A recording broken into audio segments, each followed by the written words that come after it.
East Prussia. Present-day Poland. July 20th, 1944. A pine forest. Midday heat sits on the wolf's lair like a lid. A colonel with one eye and 3 fingers enters a timber briefing hut already crowded with brass. He carries a brown case. He is late. He is calm. Klaus Graf von Stauffenberg finds no space at the map table where Hitler bends, fixing a finger on a front somewhere on the collapsing Eastern Front. A chair scrapes. He eases the case down near a heavy oak trestle leg, the worst possible place and the only place left. He murmurs an apology and ghosts back out. Telephone. Anything plausible. 10 minutes is a lifetime, and today barely enough. Outside, his aide waits. Inside the briefcase, the copper tube of a pencil detonator quietly eats through its wire. 12:42. Light becomes noise. Timber, paper, and men lift, then drop. For a second, the Reich hangs in the air and does not fall. Stauffenberg hears the blast, sees the plume, believes what he must, that the tyrant is dead. He will be on a plane within minutes, racing toward Berlin and Valkyrie.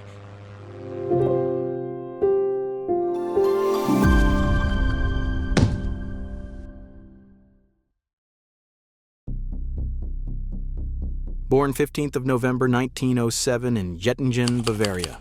Old titles, old duties. A boy raised between liturgy and drill. He reads poetry with the Stefan George Circle. He rides in the cavalry. He chooses the army because that is what his house has always done. At first, his view of Hitler is conflicted.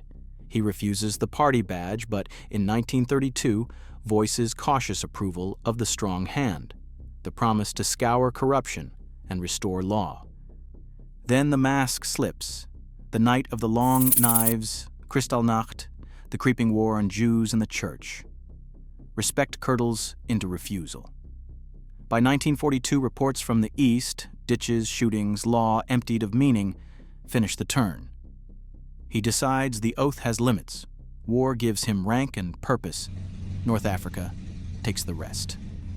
7 April, 1943, near Mazuna, a burst of metal and sand. He wakes without his right hand, without his left eye, and missing 2 fingers on the left. He deflects pity with a dry line. I never really knew what to do with so many fingers when I had them all. The joke is a shield. The man who returns to Germany is tighter, faster, certain.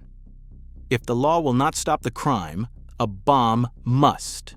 By late 1943, he is the motor of the plot, not the officer weighing abstractions, but the one who will carry the case and set the clock. After Stalingrad, the moral math resolves. Killing the Führer is the lesser evil. Letting him live is complicity. From that point, every conversation is staging, every signature, a step toward the 20th of July.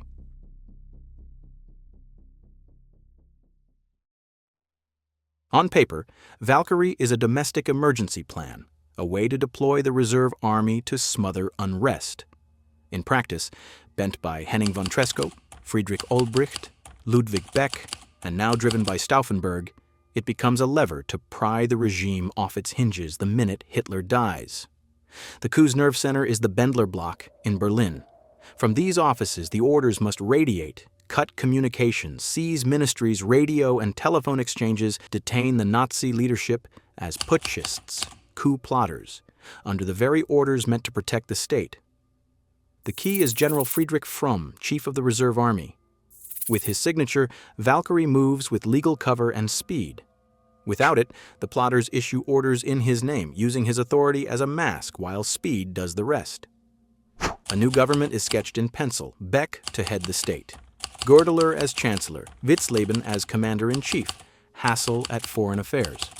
All contingent on one fact: a corpse in East Prussia. The corridor outside the briefing hut is a funnel of uniforms, heat, and clocks.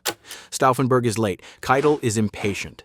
Adjutants orbit with papers that all say, now. He needs 10 quiet minutes, and both hands he no longer has. In a cramped washroom, he and Werner von Haeften fight the kit.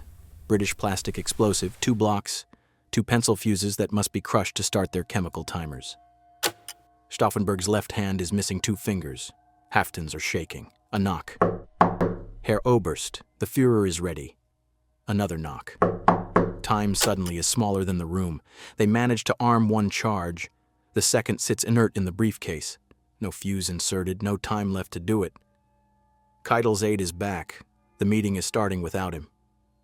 Inside, the table is crowded, bodies press close, air is thin. Stauffenberg edges the briefcase under the table near a massive trestle leg, then asks to step out, to make a telephone call, any excuse. Behind him, noise resumes, pages turn, heels scrape.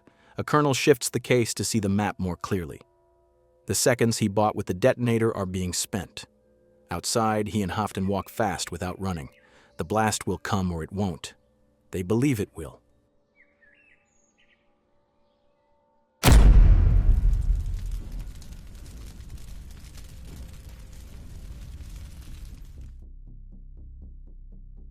Berlin does not erupt. Berlin hesitates. Stauffenberg's aircraft skims west. In the Bendlerblock, Olbricht waits on a single premise, Hitler dead, before cracking the safe and loosing Valkyrie. A call from East Prussia muddies the water. Something terrible has happened. The Führer lives. Then Stauffenberg lands and swears the opposite. The man cannot have survived. Orders go out. Reserve troops roll to ministries. Cordons go up. The city's center starves for news. Goebbels stays cool and puts Major Remmer on the phone with Hitler. The voice bores through the confusion and Remmer turns. The spell breaks. Radio bulletins say Hitler has survived. His own address follows after midnight. Troops drift from the plotters' orbit back to the regime's. Fromm, the reserve army's commander, pivots to save himself, arrests the plotters and orders executions. By midnight, Bendlerblock is under loyalist fire. The coup lasts a handful of hours. A courtyard, dim and square. Stauffenberg, Olbricht, and 2 more are hauled into the open. There is no judge here, only a firing detail in a hurry to erase the night. Werner von Haeften, the aide who primed the bomb, throws himself in front of his chief. Shots crack against stone. Some hear a last shout. "Long live sacred Germany!" The echo is brief. The meaning is not. But it made no difference. Both von Haeften and Stauffenberg were shot that night, together with Friedrich Olbricht and Albrecht Merz von Quernheim.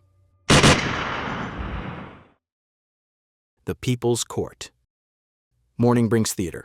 Roland Freisler's People's Court becomes a stage where sentences arrive pre-written and defendants arrive pre-broken. Uniforms are banned, belts and ties are stripped. Cameras whir. The judge screams, insults as verdicts, curses as law. Und dann von da sind Sie dienstverpflichtet worden. Spricht ja auch für Ihre Haltung, dass Sie erst gewartet haben, bis man die Dienst verpflichtete. Feines Brüchtchen. Ja, feines Brüchtchen. Sie haben gewartet, bis man die Dienst verpflichtete. Und zwar, wo sind Sie hingegangen? Chemische Erzeugung, haben keine Ahnung von Chemie. Hätten Sie lieber eine Knarre in die Hand genommen, wäre ich auf dumme Gedanken gekommen. Aber natürlich, Sie haben ja bestätigt, dass Sie KV sind. Also, und werden Sie hier nicht unverschämt. Mit Ihnen werden wir fertig, Firma. Sie dich berufen, hier Sie ein Urteil anzumaßen, wo Sie nur dazu da sind, sich auf die Äußerung, ob die Prägler am nationalsozialistischen Großdeutschen Reich, damit an unserem deutschen Volk sind, darüber zu äußern, so wie es Ihnen gebührt. Lassen Sie Ihre dummen Trugschlüsse, lassen Sie Ihr Jesuitentum weg. Jetzt wählen wir weiter. Men who once signed orders with steady hands now hold up their trousers as they stand to be humiliated and condemned. Plötzensee Prison does the rest. Hooks on a beam, ropes, a stool kicked away so low the feet almost touch the floor. Death comes by minutes, not seconds. The executions were reportedly filmed, express reels for the Führer's midnight viewing, though no footage survives. The regime wanted awe. It produced a record of cruelty that outlived it. The net widens. 7,000 arrested, thousands executed, families seized under Sippenhaft, guilt by blood. Names from every corner of German society, soldiers, diplomats, pastors, are pulled in and then pulled down. The trials, meant as a warning, read to posterity as evidence. Their reasons, when they could speak, were spare and consistent, but not identical. Not revenge, not party politics. A duty to put law and conscience above an oath to one man, to end crimes done in Germany's name, to shorten the war and spare lives, to restore a state governed by rights rather than a Führer.